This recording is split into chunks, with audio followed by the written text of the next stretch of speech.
Hey folks, have you ever stopped to think about how some games manage to transcend generations and become true cultural symbols? Today, we're diving into pure nostalgia and reminiscing about 10 classic beat-em-ups that not only marked an era, but literally defined an entire generation of gamers. I'm Matthew, and we're starting the list with Double Dragon, a cultural milestone that completely redefined what it meant to play video games in the arcades of the 80s. When Technos Japan released this classic in 1987, they didn't know they were creating the perfect formula for beat-em-ups that would dominate the next decade. The game put you in control of Billy and Jimmy Lee, two martial arts fighting brothers on an epic journey to rescue Marion from the clutches of the Black Warriors gang. But Double Dragon was much more than a simple rescue story. It was a visceral experience that perfectly captured the rebellious and urban spirit of the time, with its decaying settings, memorable enemies, and a soundtrack that still gives any nostalgic gamer chills. The genius of Double Dragon lay in its brutal and effective simplicity. The control system was intuitive, punch, kick, jump, but the depth emerged from combining these basic moves. Learning to execute the iconic uppercut or mastering the perfect timing for the flying knee were achievements that separated beginners from masters. The game also introduced progression elements that we now consider basic, like gaining new moves as you advance through levels.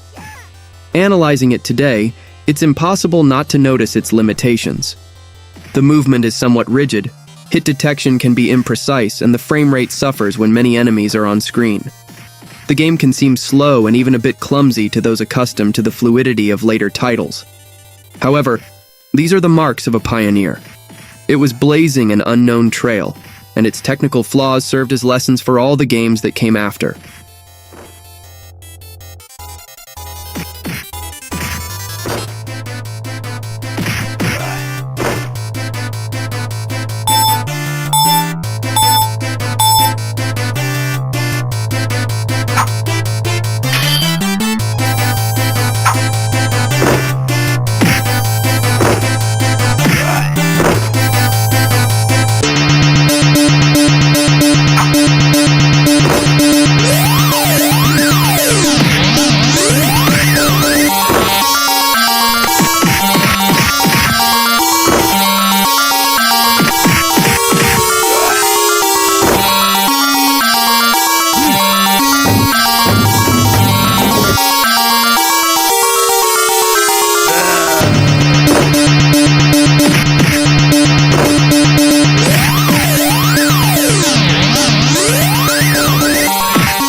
Golden Axe represented the moment when Sega decided it could compete directly with the arcade giants, and the result was a medieval fantasy masterpiece that redefined what a beat-em-up could be. When you saw those three warriors, Axe Battler, Tyrus Flare, and Gilius Thunderhead, for the first time, you knew immediately you were in front of something special. They weren't just urban fighters facing gangs, they were epic heroes on a journey that could easily have come from the pages of a fantasy magazine. What fascinates me most about Golden Axe is how it perfectly translated the aesthetic of Conan the Barbarian into video games. Every setting breathed an atmosphere of sword and sorcery that was simultaneously familiar and original. From desert plains to the dark dungeons of the final castle, the game created a genuine sense of epic adventure that few titles of the time could match. The magic system was a revolutionary addition that elevated the genre to a new level. It wasn't enough to just punch and kick. You needed to collect magic potions and strategically decide when to use your special powers. Tyrus's fire magic, Axe's earth attacks, and Gilius's lightning weren't just visually different, but required completely distinct tactics, creating genuine replayability based on character choice. Visually, Golden Axe was a product of its time, but with an undeniable artistic charm. The color palette, the settings ranging from villages to the backs of giant turtles and castles atop eagles, all contributed to building a fantastic and cohesive world. The soundtrack, with its heroic themes and fanfares, was the perfect companion for the adventure. The sound of a sword cutting through the air, the scream of a defeated enemy, the thunder of a spell being cast. Each sound effect was designed to increase immersion in this barbaric fantasy.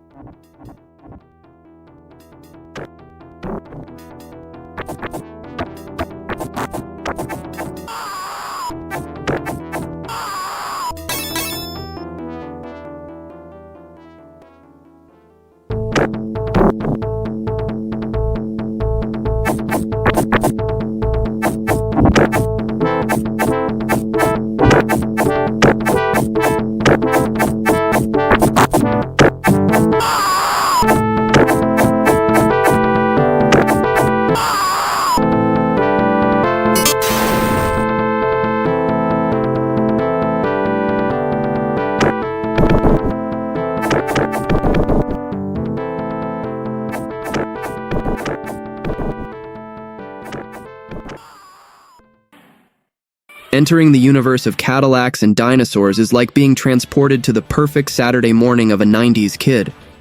In my view, this game represents the peak of Capcom on its CPS-1 arcade system, a spectacle of excesses and unbridled creativity. The premise itself is fantastic, a post-apocalyptic future where humanity coexists with reappeared dinosaurs. The fusion of technology, like the iconic Cadillacs, with prehistoric brutality created a perfect playground for a beat-em-up. Capcom didn't just license an intellectual property, it embraced it and elevated it to a new level of interactive action. The gameplay is the ultimate example of Capcom's refined style. We had 4 playable characters, each with a well-defined archetype. Jack, the balanced one; Hannah, the quick and technical one; Mustafa, the most agile and, in practice, many people's favorite for his devastating flying kick; and Mess, the slow and strong tank. This variety guaranteed high replayability. The combat system was fluid, responsive, and incredibly satisfying. Combos were easy to execute, grabs were varied, and the amount of weapons, from knives and clubs to Uzis and rocket launchers, was simply absurd and wonderful. Each weapon seemed to have the right weight and impact, contributing to the delicious chaos on screen. Technically, the game was a show of strength. The sprites were large, detailed, and expressed a huge amount of personality. The animations were impressively fluid, from the characters walking to the enemy's reactions to each blow. The screen often filled with goons and dinosaurs without any sign of slowdown, a testament to the power of the CPS-1 hardware and Capcom's optimization.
The 1992 X-Men arcade game, developed by Konami, was less a game and more an event.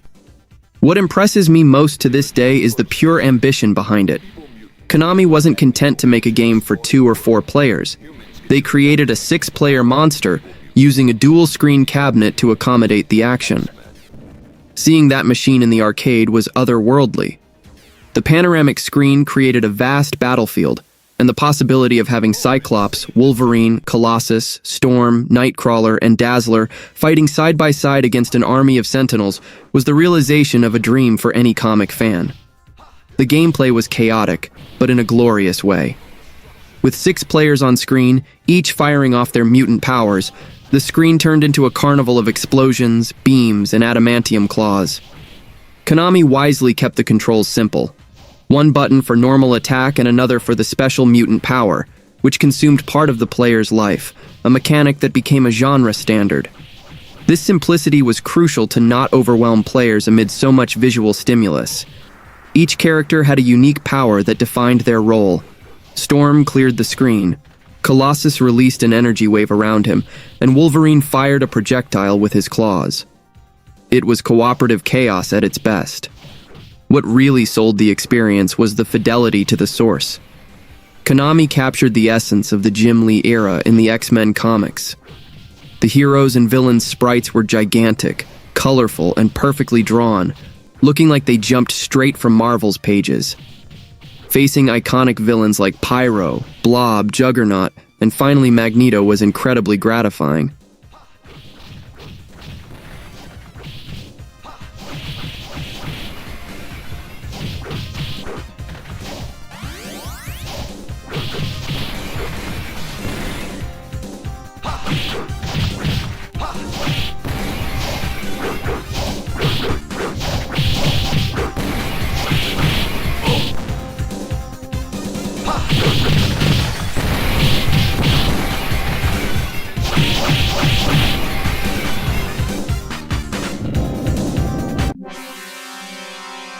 Pyro will turn you to toast!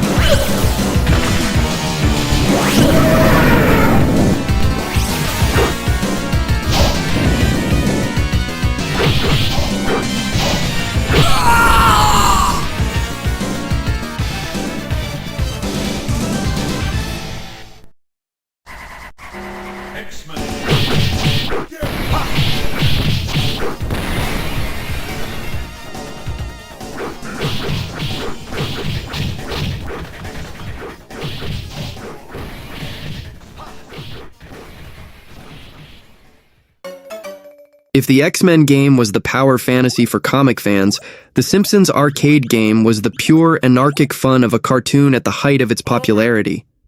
Also developed by Konami, this game is, in my opinion, a master at capturing the tone and humor of its source. From the absurd premise, Mr. Smithers steals a diamond that ends up in Maggie's mouth, leading to the baby's kidnapping by Mr. Burns, the game establishes a comedic and chaotic tone that permeates the entire experience. Playing as Homer with his punches and kicks, Marge with her vacuum cleaner, Bart with his skateboard, or Lisa with her jump rope was hilarious and perfectly aligned with the series' personalities.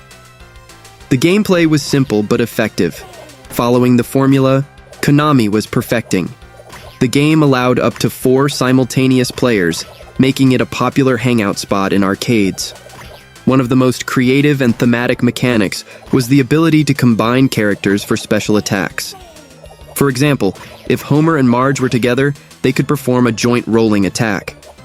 This emphasis on cooperation and interaction between family characters gave the game an extra layer of charm and strategy, encouraging players to work together in fun and unexpected ways. The visual and sound design is where the game really shines.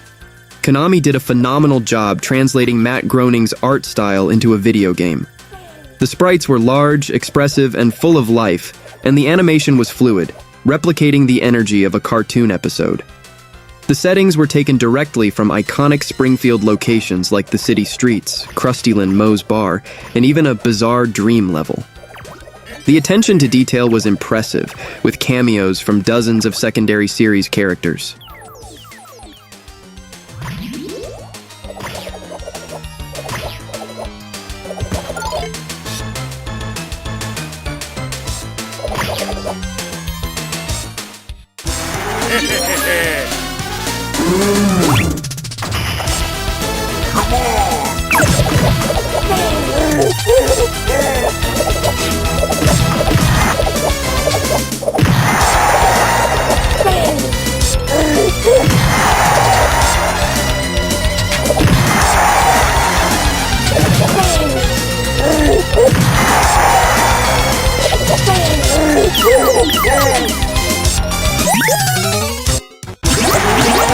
Homer.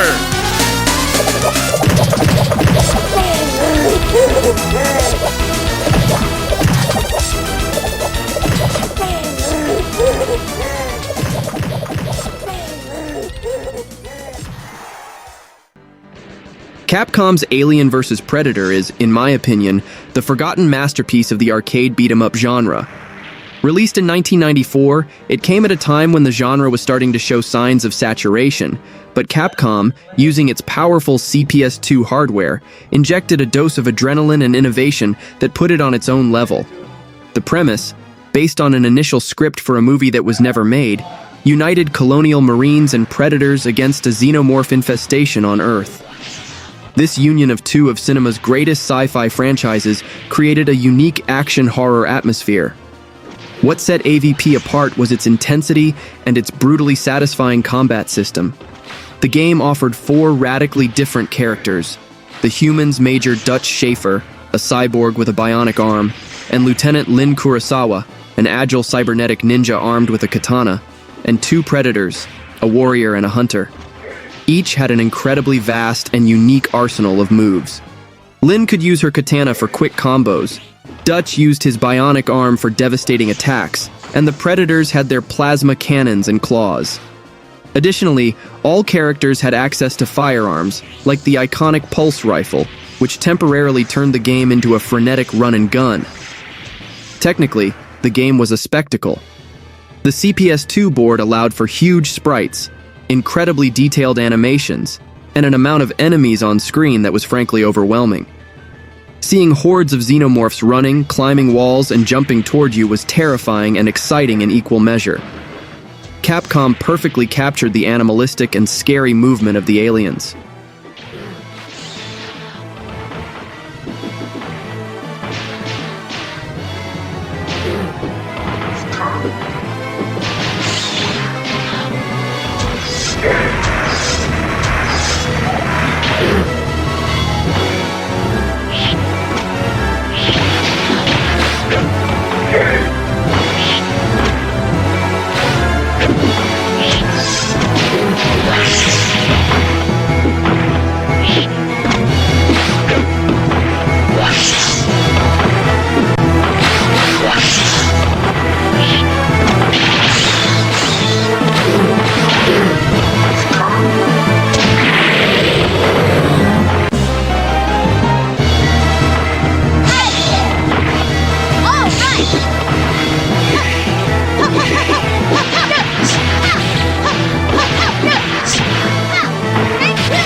Dungeons & Dragons: Shadow over Mystara isn't just a beat-em-up.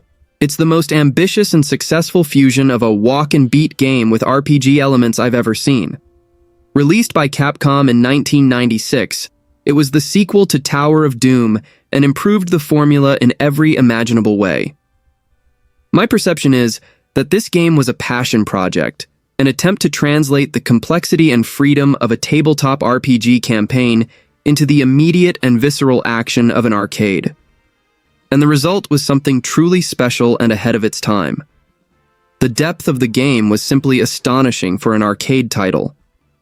There were 6 character classes to choose from: fighter, cleric, dwarf, elf, thief, and wizard, and each played in a completely different way. The fighter was your brute force, the thief was agile and could steal items, the elf combined swordplay with arcane magic, and the wizard was physically weak but had access to a devastating arsenal of spells selected through a real-time menu. This interdependence between classes made the cooperative game a deep tactical experience. You needed the cleric for healing, the fighter for the front line, and the wizard for crowd control. The monster design, taken directly from the D&D Monster Manual, was a delight for fans, with beholders, red dragons, trolls, and gnolls coming to life spectacularly. The combat, though more complex due to magic and inventory menus, was still fluid and responsive, maintaining the satisfaction of a good beat-em-up. Of course, this complexity could be a barrier for some. For a casual player who just wanted to mash buttons and see things explode, the inventory management and spell selection could seem too complicated for an arcade environment. The game required a level of commitment and learning that wasn't common in the genre.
Released in 1989 at the absolute height of Turtle Mania, Konami's Teenage Mutant Ninja Turtles arcade game was a cultural phenomenon. My most vivid memory of it is seeing 4 players, shoulder to shoulder, each controlling their favorite turtle, immersed in colorful and noisy chaos. This game wasn't just a successful adaptation. It was, for many kids of that era, the definitive way to experience the Turtles universe. It perfectly captured the energy, humor, and action of the 1987 cartoon. The gameplay was Konami's formula in its purest and most polished form up to that point. The 4-player cabinet was a big draw, turning the game into a social experience. Each turtle had its own weapons, resulting in slightly different attack ranges and speeds. Donatello with his long reach, Leonardo balanced, Michelangelo fast, and Raphael with the shortest reach but speedy attacks. The combat system was simple, with an attack button and a jump button, but combining the two resulted in a special aerial attack that was crucial to the game's strategy. The action was fast, frantic, and incredibly fun. Analyzing it from a technical perspective, the game was a quarter muncher by design.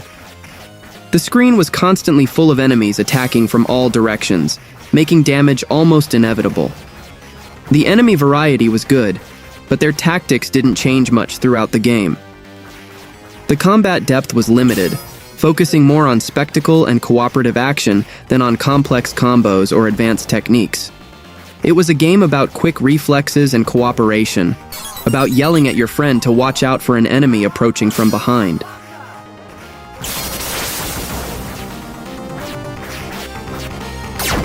Who put the lights out? Who put the lights out?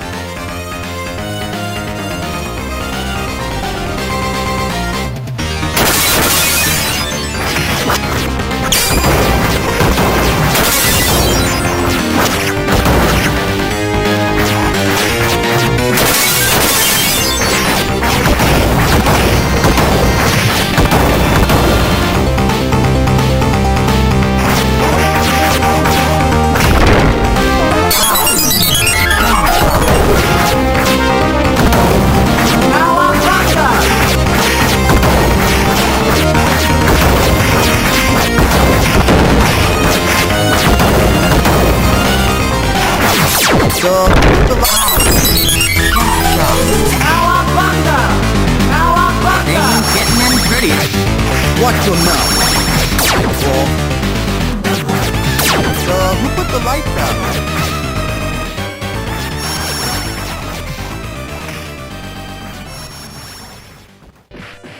If Double Dragon laid the foundations, Final Fight built the skyscraper. Released in the same year as Golden Axe and Tiamut, Capcom's game stood out for its more serious tone, heavier combat, and impressive technical advancement. My impression is that Final Fight was the game that really made the genre mature. It swapped fantasy and cartoons for an 80s action movie aesthetic, with a corrupt city, violent gangs, and larger-than-life heroes. Playing as the wrestler Mayor Mike Hager, the martial artist Cody, or the agile ninja guy was a statement of power. Final Fight's combat system was a quantum leap over its predecessors. The sense of impact from each blow was palpable, thanks to the huge sprites, powerful sound effects, and enemy reaction animations. The game introduced a simple but effective combo system, the jab, jab, strong, which became an absolute genre standard. The ability to grab enemies and deliver a series of blows or throw them at other goons added a crucial tactical layer for crowd control. Each of the three characters had a distinct playstyle. Cody was balanced, Guy was the fastest, and Hager, with his legendary pile driver, was the master of grabs.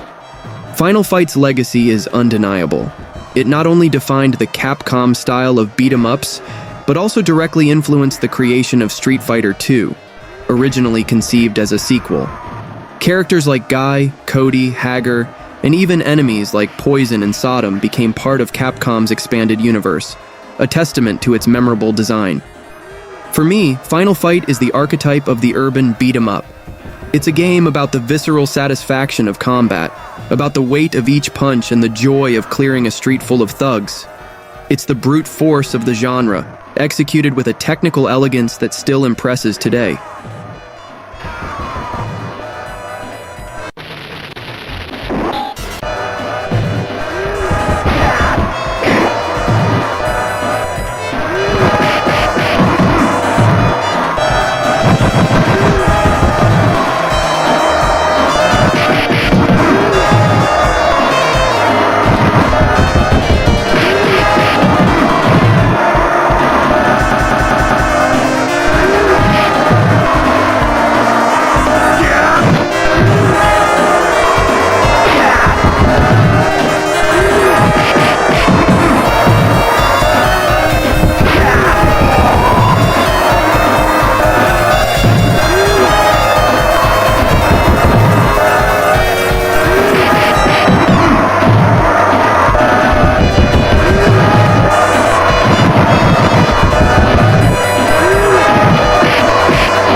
We've reached the top.